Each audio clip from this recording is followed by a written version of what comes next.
E aí eu vou colocar aqui o vídeo para vocês. Vocês têm alguma pergunta antes da gente começar? Aqui ainda no item, nesse primeiro ponto, no item 5, ele vai começar a trazer algumas perguntas para que nós possamos entender o que é o princípio espiritual, como ele é criado, como ele se desenvolve, para que nós possamos compreender realmente o que é o princípio espiritual, até que ele se torne um dia espírito.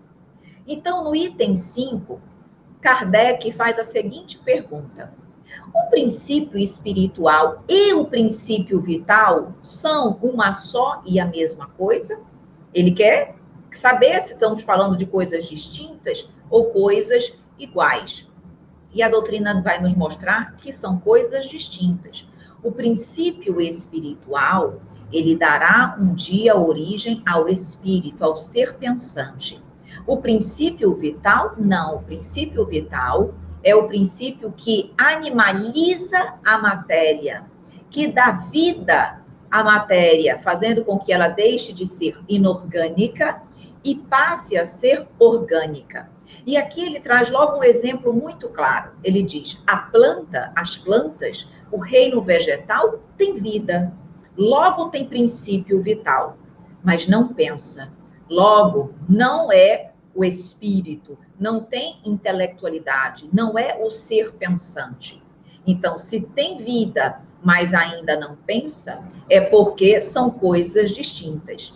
Então, diz aqui: a vida orgânica, que é o que é trazido pelo princípio vital, reside no princípio inerente à matéria, porque é um princípio que animaliza a matéria, que é independente da vida espiritual. A vida do espírito, a vida espiritual, independe do princípio vital. Tanto é assim que o princípio espiritual, ao se tornar espírito, ou mesmo o princípio espiritual antes de se tornar espírito, nesse seu processo evolutivo, existe tanto no mundo material quanto no mundo espiritual. E princípio vital, nós já estudamos isso, só existe no mundo material. Quando o ser vivo morre, o princípio vital, ele se esvai, ele se dissipa. E o princípio espiritual, ele continua vivo. Se tiver na condição de princípio espiritual, segue como princípio espiritual na erraticidade. Se já estiver na condição de espírito, segue como espírito na erraticidade. Então, isso nos mostra que são princípios distintos, não confundamos. Aí no item 6, traz outra pergunta. Kardec vai perguntando, para ele completar o entendimento acerca do que é o princípio espiritual. Aí ele diz aqui: seria que o princípio espiritual tem sua fonte de origem no elemento cósmico universal? Seria ele apenas uma transformação, um modo de existência desse elemento, como a luz, a eletricidade e o calor? O que Kardec está querendo saber? Quer saber o seguinte: o princípio espiritual se originou do fluido cósmico universal? O princípio espiritual seria uma das metamorfoses do fluido cósmico universal? E aí vem os espíritos dizendo: não provém do fluido cósmico universal. Por quê? Porque tudo que provém do fluido cósmico universal não deixa de ser matéria. E, como tal, sofre tudo aquilo que a matéria pode sofrer. Então, se o princípio espiritual decorresse do princípio do fluido cósmico universal, diz aqui, sofreria as modificações da matéria, seria extinto pela desagregação da matéria, como o princípio vital é extinto. E o princípio espiritual, ele não está sujeito às transformações da matéria. E exatamente por isso que ele é um outro princípio. Se o fluido cósmico universal dá origem a tudo que é matéria no universo e provém do princípio material, o princípio espiritual é um segundo princípio criado por Deus, que não provém do fluido cósmico universal, que é o princípio material. Então, ele diz aqui, as propriedades extraordinárias que reconhecemos no princípio espiritual provam que ele tem a sua existência própria e independente do fluido cósmico universal. Desde que a inteligência e o pensamento não podem ser atributos da matéria, porque a matéria em si não pensa, não é inteligente, nós chegamos à conclusão de que o elemento material, princípio material, e o elemento espiritual, princípio espiritual, são os dois princípios constitutivos do universo. Então, embora interajam, são princípios distintos. E aí ele diz aqui, o elemento espiritual, o princípio espiritual, individualizado, constitui os seres chamados espíritos. Aqui eu vou explicar para você. O elemento espiritual individualizado, ele constitui os seres chamados espíritos.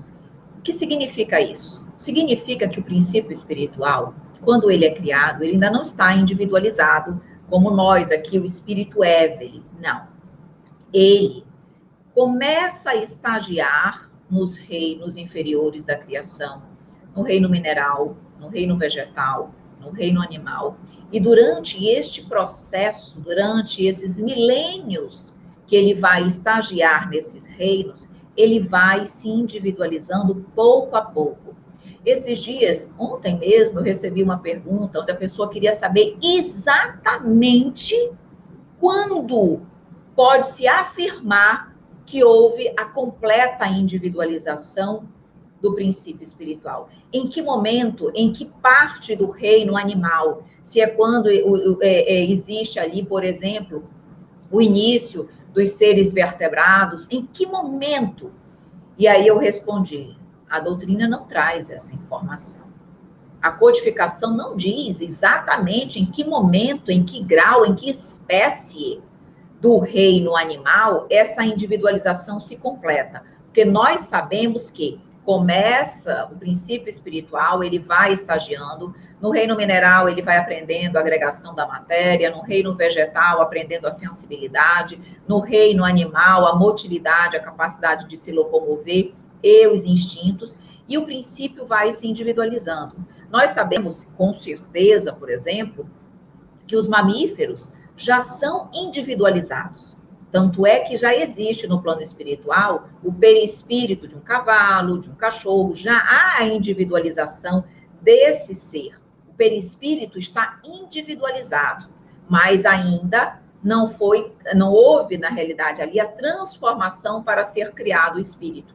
Tanto é que existe o cachorrinho, o cavalo no plano espiritual, existe, mas ele não tem livre-arbítrio, nem a consciência do bem e do mal, e nem a consciência de si mesmo. Isso só se adquire quando este princípio espiritual ainda já individualizado, mas não com livre-arbítrio, nem com inteligência, nem consciência do bem e do mal, e nem a consciência da divindade, nada disso o animal tem. Esse princípio, ele é transformado, sofre uma transformação no plano espiritual, aí o espírito é criado. Adquire esses atributos.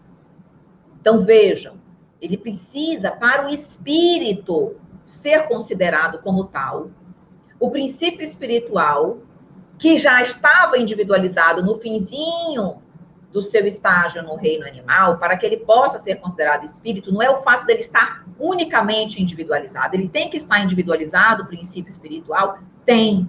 Mas não basta, ele precisa ter esses atributos, livre-arbítrio, inteligência, consciência da divindade, consciência, noção entre o bem e o mal. É isso que faz com que ele seja considerado um espírito individualizado realmente e passe a reencarnar no reino hominal. Então, é isso que ele está dizendo, o elemento espiritual individualizado, mas individualizado e com esses atributos que eu falei, constitui os seres chamados espíritos. Então, admitido o ser espiritual, ok? Aí finalizou. Aqui eu expliquei. No item 7, ele vai trazer outra pergunta. Ele diz aqui, admitido o ser espiritual e sua fonte não podendo ser a matéria, qual é a sua origem, o seu ponto de partida? Pergunta de Kardec é, Se o ser espiritual não se originou do princípio material, do fluido cósmico universal, então qual é a sua origem? Qual é o seu ponto de partida? Da onde ele surgiu? Aí vem os espíritos dizendo, sobre a origem das coisas, Deus não nos permitiu saber. Sobre a origem dos espíritos, principalmente, que é o caso que nós estamos falando aqui, Deus não nos permitiu saber. Nós só podemos formular hipóteses. E aí ele diz aqui, Deus não nos permite saber isso, seja porque está fora do alcance da nossa atual inteligência, ou seja, mesmo que ele dissesse, nós não íamos entender, seja porque haja inutilidade ou inconveniência nós possuirmos no momento essa informação, mesmo que ela nos chegasse através de uma revelação espiritual. Então, fato é que nós podemos até cogitar hipóteses, mas essa informação a codificação não nos traz.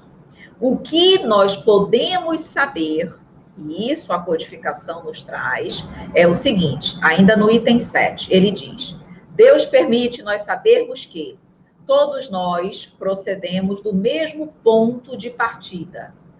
Ou seja, todos nós somos criados simples e ignorantes, quer dizer, sem conhecimento, mas com aptidões para aprender tanto bem quanto mal, igual aptidão para progredir pelas nossas atividades individuais. Outra coisa que ele nos permite saber, que todos nós fomos criados simples e ignorantes, mas vamos atingir o grau de perfeição, compatível com a criatura, que é a perfeição relativa, que todos nós, sendo filhos de um mesmo pai, são objetos de igual atenção do pai, ou seja, não há, na realidade, privilégios, que não há nenhum que seja mais ou melhor favorecido ou dotado do que outros, e nem dispensado do trabalho imposto aos demais para atingirem a meta. Então, isso ele nos informa. Mas a origem do princípio espiritual, ele não nos deixa saber. Então, ele diz, a informação que consta agora no item 8. Deus tem igualmente criado seres espirituais eternamente. Então, a todo momento Deus trabalha. Assim como ele, a todo momento, cria globos, astros, enfim, cria um mundo material, desde sempre Deus cria os espíritos. Então, desde sempre, há seres espirituais criados. E aí ele diz, o progresso é a condição normal dos seres espirituais e a perfeição relativa é o nosso objetivo, porque a perfeição absoluta só Deus a tem. Nós podemos ter a relativa, a absoluta não, senão nós seríamos o próprio Deus. Então, isso não é possível, certo?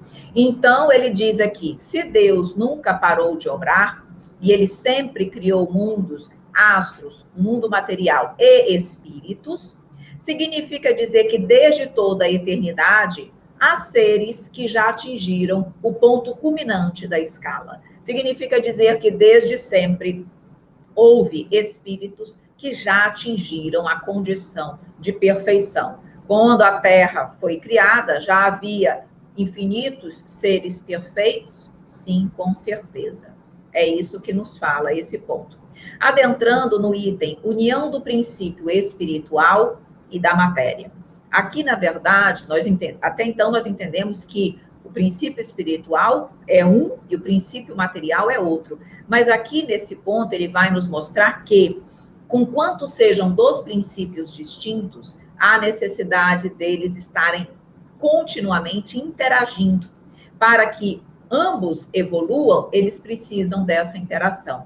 O princípio espiritual não cresce e evolui sozinho. O princípio material não cresce e evolui sozinho. Eles precisam dessa interação. Por isso, ele vem nos mostrar da união do princípio espiritual e da matéria.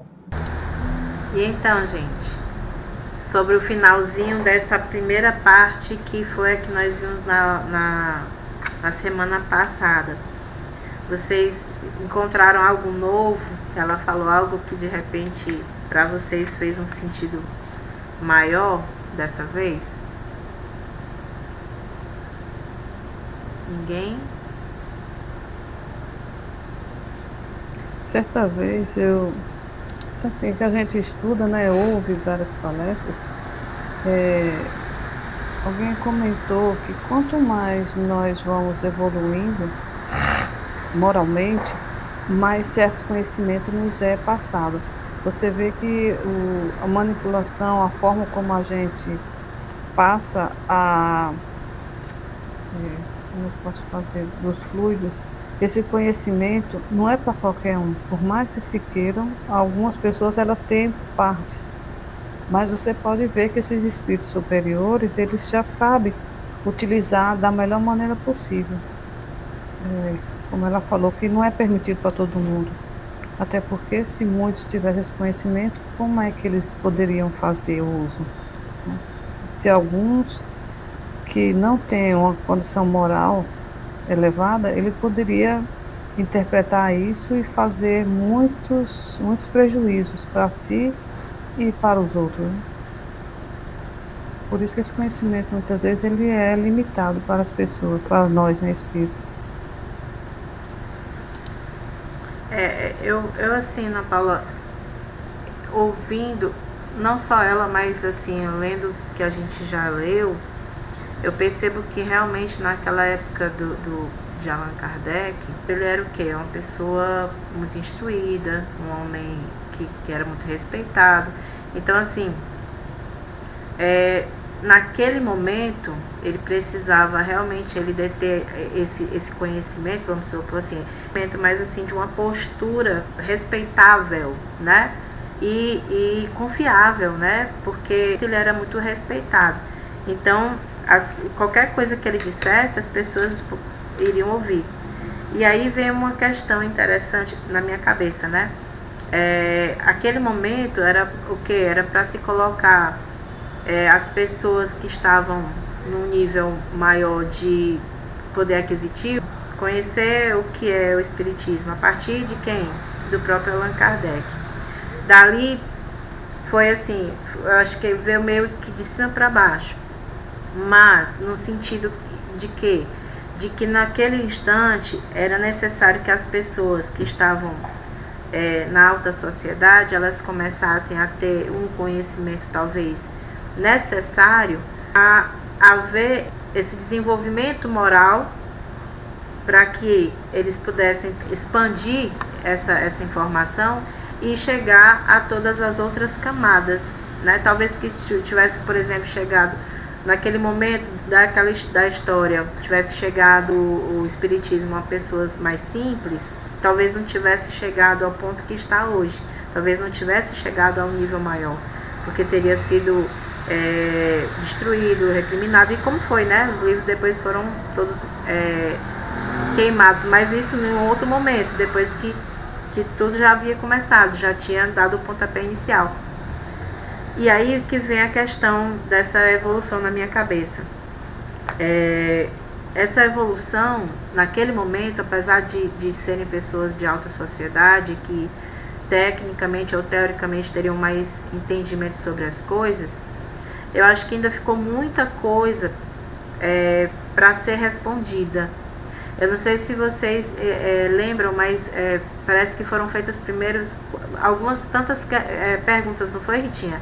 Aí depois é que foram colocadas mais perguntas no livro, não foi? O original mesmo não tem todas essas perguntas.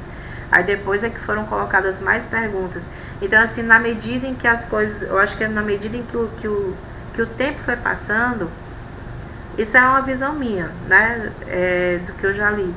Eu acho que de lá para cá, até mesmo, não só as interpretações, mas talvez as respostas hoje fossem diferentes para algumas questões que já foram colocadas. Eu não creio que, por exemplo, se hoje as mesmas perguntas fossem feitas a outros espíritos, as respostas todas seriam as mesmas. Talvez, obviamente, algumas sim, por uma questão mesmo conceitual, mas outras de evolução, não. Porque hoje talvez até eles tenham mais respostas do que tinham naquela época, né? Assim como existe a nossa evolução, talvez a deles também exista, na minha visão. E aí, como eles também não é como ele diz assim, nem tudo é dado o conhecimento, né? É dado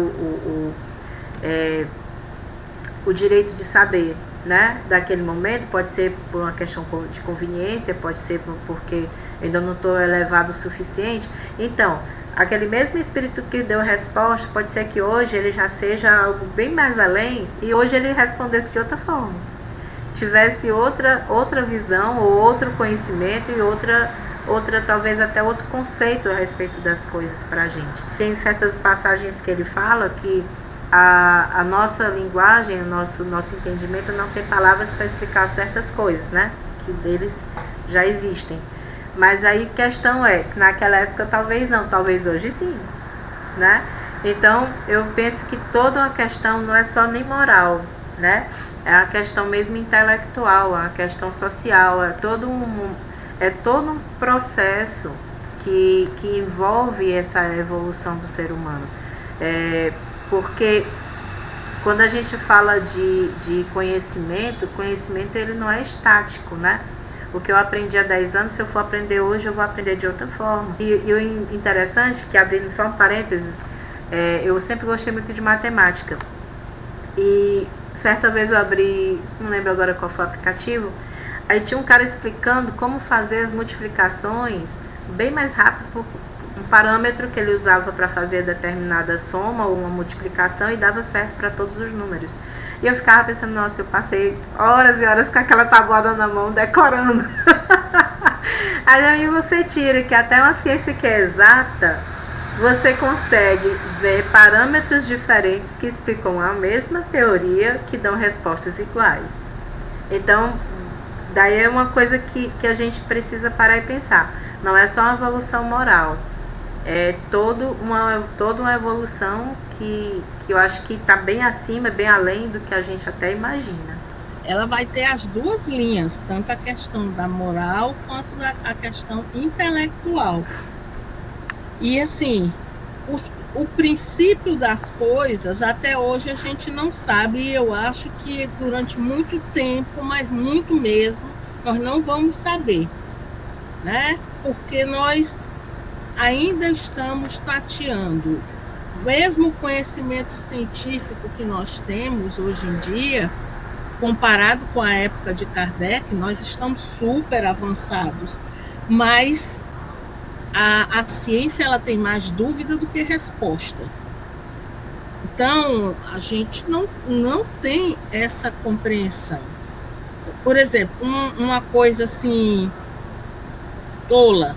Todo mundo estudou, todo mundo, quando fez a escola, viu as questões de átomo, né? Átomos, elétrons, prótons e companhia limitada. A coisa de uns 4 anos, 5 anos atrás, pela primeira vez se conseguiu a imagem de um átomo. Até hoje a gente não tinha, até pouco tempo a gente não tinha. Então, o progresso, ele é devagar. A gente pode ver dentro da própria codificação. Conhecimento que foi passado sobre perispírito é muito pouco comparado ao que a gente hoje em dia já tem mais noção.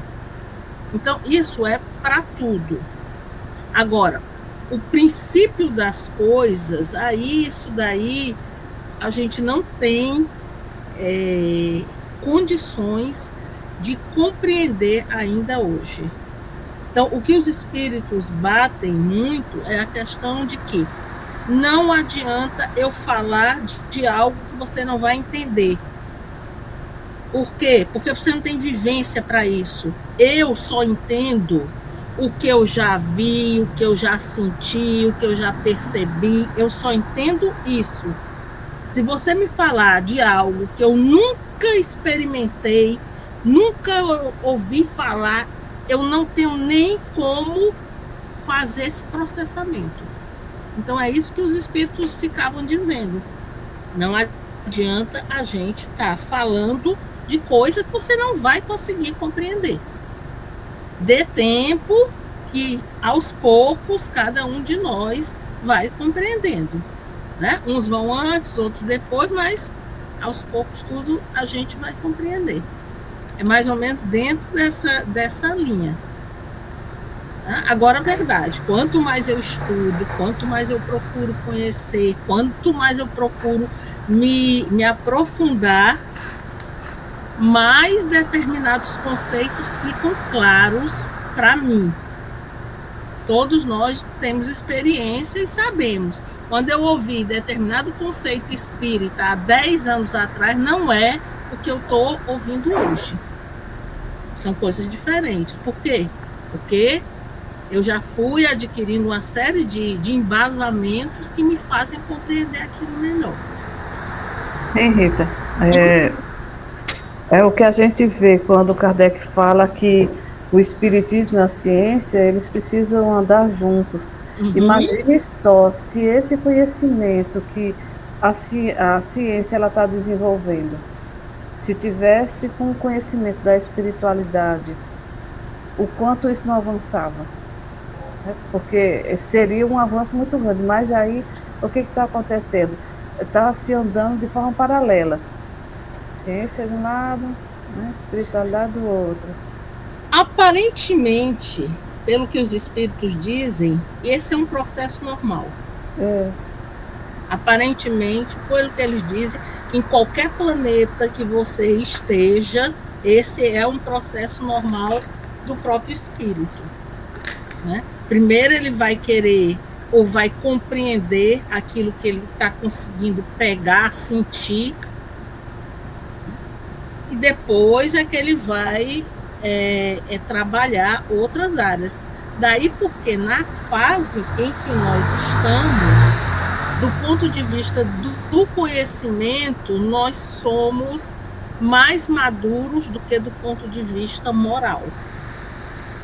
Do ponto de vista moral, nós ainda somos muito imaturos. E estamos lidando com tecnologias, já temos um progresso muito grande. Mas, assim, pelo que os espíritos dizem, está tudo dentro do que é para ser mesmo. Não tem nada de muito estranho, não. Eu participei o ano passado de não é bem um seminário, é como se fosse um congresso da AME, de médicos espíritas, e eles trazendo várias abordagens, fazendo essa correlação entre a parte médica, a visão médica, junto com, principalmente, as obras de André Luiz. Eu achei muito interessante, muita coisa coerente. Tá? Por exemplo, o doutor Paulo César Frutuoso, ele simplesmente correu atrás, que ele entendeu que essa coisa acontecia, e a espiritualidade ajudou, botou ele 40 anos assistindo os médicos espirituais fazendo cirurgia. Em determinadas épocas respondia às perguntas que ele tinha. Então, o que ele coloca lá nos 10 livros que ele já fez é simplesmente a experiência, aquilo que a espiritualidade entendeu e deixou ver. A espiritualidade logo fala: olha, não vamos trazer tudo, não. Vocês estudam e a gente traz. Ainda tem mais vídeo, agora que vai entrar no assunto de hoje. Então ele diz, item 10, como a matéria tem que ser objeto do trabalho do espírito para o desenvolvimento de suas faculdades, que é o que eu já falei, era necessário que ele pudesse atuar sobre a matéria. Por isso veio habitá-lo. Quer dizer, se o espírito, se o ser pensante precisa da matéria para desenvolver-se, para progredir, ele tem que atuar sobre a matéria, ele tem que relacionar-se com a matéria, para que ele possa cumprir o seu objetivo, a sua meta, que é evoluir. Então, ele diz, exatamente para isso, Deus criou os corpos organizados, permitiu que nós, através dos nossos corpos organizados, flexíveis, fossem esses corpos capazes, ele diz aqui, de receber todas as impulsões da vontade. Vontade de quem, gente? Do espírito. E prestar-se a todos os seus movimentos. O que ele quer dizer aqui? O corpo é, ao mesmo tempo, a vestimenta do espírito no mundo material e o instrumento do espírito, porque através do corpo o espírito consegue se manifestar. Através do corpo, o espírito consegue atuar sobre a matéria física, que lhe proporciona aquilo que ele necessita para crescer e evoluir. Se o espírito não atuasse sobre a matéria, ele não teria como progredir. Então, ao mesmo tempo é vestimenta, estamos falando do corpo físico, tá? Ao mesmo tempo é vestimenta do espírito no mundo material e instrumento para a atuação do espírito. E aqui no item 11 ele diz: o próprio espírito modela o seu envoltório físico e o apropria às suas novas necessidades. O espírito aperfeiçoa, desenvolve, completa o seu organismo. Então, ele molda o seu corpo físico conforme a sua inteligência. Nesse item aqui, ele está querendo nos mostrar, e muito interessante, ele está começando um caminho aqui muito legal, onde ele vai dizer o seguinte: o espírito, na verdade, é que comanda a formação do corpo físico. Ele orienta, ele desenvolve. O nosso corpo físico é um reflexo do nosso espírito. Só que ele vai dizer na sequência o seguinte: o nosso corpo material, ele sofre as transformações naturais do tempo, não sofre? O nosso corpo físico não foi evoluindo, não foi crescendo, não foi, na realidade, se modificando com o tempo? À medida que a raça, à medida que a humanidade foi evoluindo, os nossos corpos também não foram se modificando? Da onde veio essa modificação? Só porque foram se reproduzindo melhores? Necessariamente não. Houve ali, é isso que ele vai dizer, a interferência direta do espírito. Então, olhem que interessante. À medida que o espírito vai se depurando, ele vai naturalmente imprimindo corpos mais aperfeiçoados, corpos mais bonitos, corpos mais belos. Por quê? Porque o espírito, ele está influenciando, direcionando, é como ele diz aqui, ele desenvolve, ele completa, ele aperfeiçoa o espírito. O espírito não, o corpo. De modo que, quanto mais imperfeito é o espírito, ainda no início das suas experiências reencarnatórias, mais embrutecido é o corpo físico que o recebe. À medida que esse espírito se depura, ele vai imprimindo corpos mais bonitos, mais embelezados. Então, no item 13, ele diz o seguinte: por ser exclusivamente material, o corpo sofre as transformações da matéria, já sabemos disso.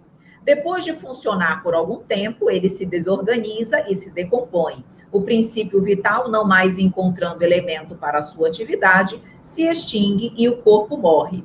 E nesse caso, o espírito deixa aquele corpo. Então, ele diz aqui, o corpo não passa, portanto, de um envoltório destinado a receber o espírito. O corpo não é o espírito, ele é só uma vestimenta que serve enquanto é necessário. Quando ele perde o princípio vital e ele morre, o espírito abandona aquele corpo e ele vai vivenciar outras experiências. Então, ele diz aqui, não é a vestimenta carnal que coloca o espírito acima do bruto e faz dele um ser à parte. É o ser espiritual, é o espírito que habita aquele corpo. E por que ele está fazendo essa distinção? Porque ele vai agora, nesse próximo item, falar o quê? Da hipótese sobre a origem dos corpos humanos. Pronto, ela já ia começar sobre a hipótese da origem dos corpos humanos. Uma coisa que eu achei interessante do que ela falou foi que, assim, que eu achei interessante, ao mesmo tempo fiquei pensando, né? Se a gente tem essa possibilidade de moldar, né, a matéria. Hoje eu assisti ouvi um vídeo no YouTube, ele falava justamente sobre o nosso poder sobre o nosso corpo, né? Sobre a nossa saúde e nosso bem-estar. E que é interessante é que quando você acredita realmente em algo, quando você pensa algo, você acaba transformando você naquilo que você pensa. E aí eu me recordei agora do que ela falou, né? Se a gente consegue moldar, né, o nosso corpo dessa forma, em que momento a gente consegue, por exemplo, transformar, assim, por exemplo, quero emagrecer. Será que isso meu espírito também é capaz de fazer? Ou a questão de moldar significa simplesmente só, sei lá, na parte de evolução? A força do pensamento faz isso. Os espíritos dizem que o espírito, ele lida, né, com a matéria através do pensamento e da vontade dele. Certo? Correto. Eu quero emagrecer. O que eu tenho que fazer? Não é só eu, com o meu poder que eu não tenho, de alterar a estrutura do meu corpo. Pode até ser que alguns milhões de anos eu consiga. Hoje em dia não, mas eu tenho, não tenho? Eu faço uma dieta. Então é o pensamento, a vontade e a ação, né? Eu estou lidando com uma matéria que ela é densa, que ela está num nível de frequência, que ela está num nível X. Eu lido com ela dentro desse nível X. Eu não vou poder lidar com a matéria do meu corpo físico como eu vou lidar com um fluido dito espiritual. Eu vou ter atuações diferentes. Mas eu tenho como lidar com isso. Agora eu quero lidar. Pois é, essa é a parte mais complicada, né? A parte que complica. A gente não vai mudar da noite pro dia, mas a gente trabalhando, a gente consegue fazer o que ela disse, né? Deixar nosso espírito moldar o nosso corpo. E eu acho que não é só moldar no espírito físico realmente. É moldar no sentido de ter uma qualidade de vida melhor. Só para avisar, na semana que vem nós vamos ter aquele material do Adilson,